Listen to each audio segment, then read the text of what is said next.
So I've been a carer since I was 11, full-time, just helping them with day-to-day tasks and like mental health stuff and just supporting them in any way that I could.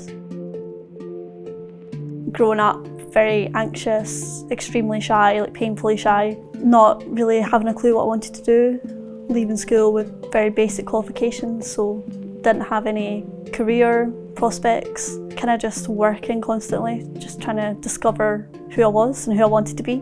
I think it's really important for young carers to have that access so that they can have that breakaway.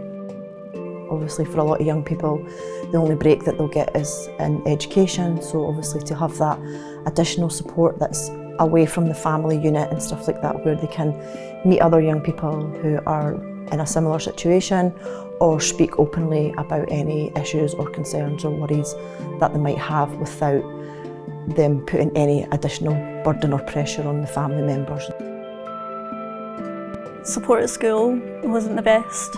They weren't very understanding of struggling with schoolwork and caring responsibilities, and as well as my own mental health.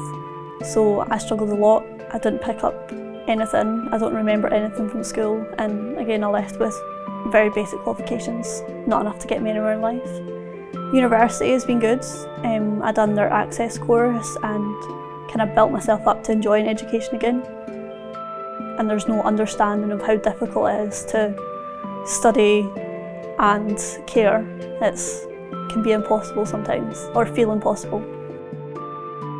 I've got what they call a mental health mentor, but that's only really for like what is described as my mental health. It's not really for my caring responsibilities. So again, they don't understand. So I don't really have anyone to go to if I'm struggling. So caring impacted my grades in the sense that concentration levels weren't the greatest, so that ultimately led to very low grades, very basic qualifications when I left school, so didn't have any career prospects and kind of just worked and worked until I got to the point where I felt ready to approach the education world again. Just kind of learning to believe in myself a little bit more and realising that I don't necessarily need their help. I just kind of have to push through and just get on with it. I want to go into like human rights, disability rights and women's rights, kind of fighting for the people that don't have a voice or are struggling to get support, and kind of going into that carers aspect and fighting for carers that are kind of left behind or don't get all the support that they should be getting. I guess employers need to care, they need to understand.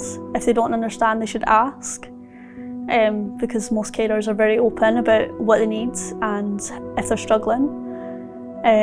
They also need to be flexible in how they approach you and how they approach your schedule. Just checking in with you, making sure that you're okay and that you're coping with the schedule that you have and your caring responsibilities.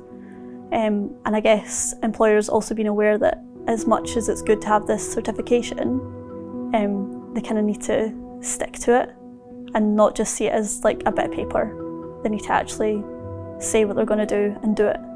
My hopes for the future for young carers is that we as a centre is able to continue to offer support and information and really just continue raising awareness of young carers, of young adult carers, and the impact that it has on their life. I'm trying to make sure that carers are supported in every aspect of the law by approaching MSPs and trying to convince them to adjust carers policy and look at the young carers and young adult carer statements and realise how inadequate it is. There's discrepancies between the support that young carers get and young adult carers get financially wise, so I think that's something that needs to be looked at and changed as well, because we're a completely separate group of people. We're not the same, we're different age brackets, so there needs to be something for us too, so that we're not forgotten about.